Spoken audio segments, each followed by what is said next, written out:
देखिए, लोकतंत्र में हिंसा की कोई जगह नहीं होनी चाहिए कि कोई व्यक्ति जो है अपने काफिला, एक तो 40-40 गाड़ियों का काफिला और तो और हथियारों के साथ लैस, प्रशासन क्या कर रहा है? अब तक क्या कार्रवाई की गई है? हत्या हुआ है कि किसने किया, कौन कराया, किसने गोली मारी, किसने गाड़ी से रौंदा? यही है ना। गुंडों को, अपराधियों को संरक्षण कौन दे रहा है? कोई डीएसपी एसपी के पे कोई कार्रवाई नहीं की गई। आचार संहिता लागू है और गोलीबारी की घटना हुई है मोकामा में, जिस तरीके से गोली चली, एक व्यक्ति की मौत भी हो गई है। देखिए, लोकतंत्र में हिंसा की कोई जगह नहीं होनी चाहिए और ये ताज्जुब में है हम लोग कि कोई व्यक्ति जो है अपने काफिला, एक तो 40-40 गाड़ियों का काफिला और तो और हथियारों के साथ लैस कैसे घूम सकता है? इलेक्शन कमीशन क्या कर रही है? प्रशासन क्या कर रहा है? अब तक क्या कार्रवाई की गई है?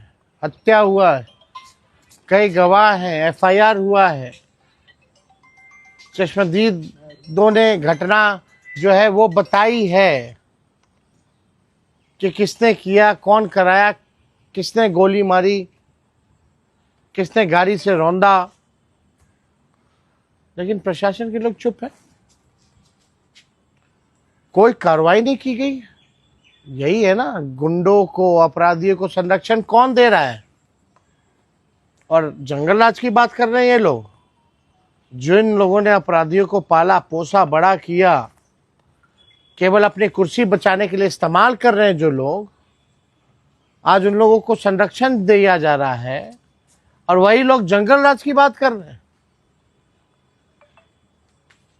इलेक्शन कमीशन को तो संज्ञान लेना चाहिए, सुमोटो लेना चाहिए कि ये कैसे हुआ, किस अधिकारी पे कार्रवाई हुई, एक पुलिसकर्मी पे, कोई डीएसपी एसपी के पे कोई कार्रवाई नहीं की गई। तो आप समझ जाइए बिहार में स्थिति क्या है। अब सच्चाई सामने आ गई, बिहार की जनता देख रही है। एनडीए ने अपना मैनिफेस्टो जारी किया है, क्या कहेंगे? आपने देखा होगा मैनिफेस्टो में क्या क्या है। आज देखिए, आज हम लोगों ने देखा कि मैनिफेस्टो जो है जारी जैसे किया गया वैसे ही ख़त्म भी होगी। यानी 30 सेकंड के अंदर जो है इनकी घोषणा पत्र का जो कार्यक्रम था वो ख़त्म हो गया है। आदरणीय मुख्यमंत्री जी को तो पता ही नहीं होगा कि उस घोषणा पत्र में क्या है, शायद उनको बोलने ना दिया जाए, इसलिए जो है जल्द से जल्द जो है ये ख़त्म कर लिया गया।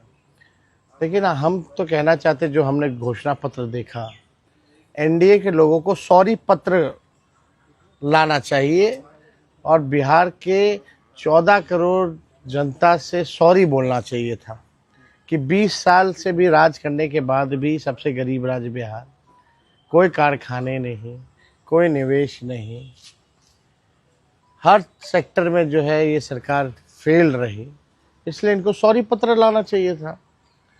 और अगर इनका 20 साल का जो झूठा जुमला अगर आप लोग देखें, जो वादे इन्होंने किए थे 20 साल से, हर घोषणा पत्र 20 साल तक का जितना इन्होंने घोषणा पत्र लाया है, वो घोषणा पत्र भी कहता हुआ कि हमारा क्या हुआ, हमारा क्या होगा।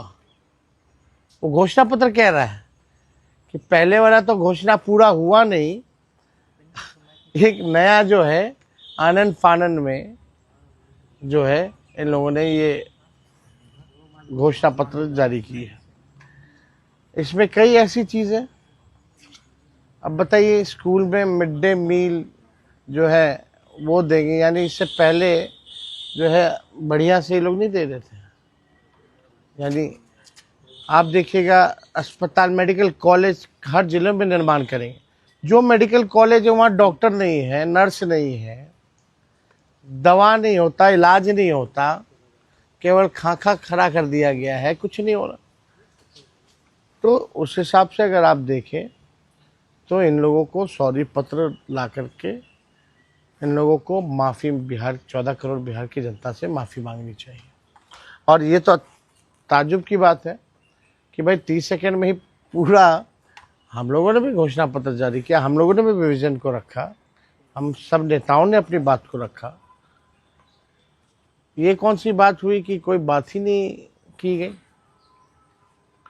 तो बड़ा अजब और गजब का आज का इनका घोषणा पत्र का समारोह जो था वो देखने को मिला। केजी तो से यहाँ पीजी पे तक पढ़ाई और रोजगार की बात, रोजगार की महिलाओं बात को कर रहे लेकर थे। लखपति तो ये की मत तो आप देखिएगा जो भी बातें हैं, हर जिले में फैक्ट्री। भाई 20 साल से क्यों नहीं लगा रहे थे फैक्ट्री? और अमित शाह जी ने तो कह दिया कि भूमि की कमी है। तो ये केवल जुमला है। बिहार की जनता इनके चाल और चरित्र को पहचान चुकी है। इस बार करारा जवाब बिहार की जनता देगी। महागठबंधन की सरकार बनेगी और बिहार के लोग बेरोजगारी को ख़त्म करना चाहते हैं। इन लोगों ने इतना बेरोजगारी, महंगाई, गरीबी बढ़ा दी। आप देखिएगा 94 लाख कैसे परिवार, गरीब परिवार का, उनका क्या है इसमें? उनको कैसे मुख्य धारा में लाएंगे? आर्थिक न्याय उनके साथ कैसे करेंगे? कोई बात नहीं, कोई जिक्र नहीं। आपने सरकारी नौकरी जो कहा उसको भी कॉपी कर आप बोलते हैं नकलची है। नकल तो कर ही रही है, हर एक चीज का नकल कर रही है। 1 करोड़ नौकरी और रोजगार देंगे। हमसे पूछते हैं कि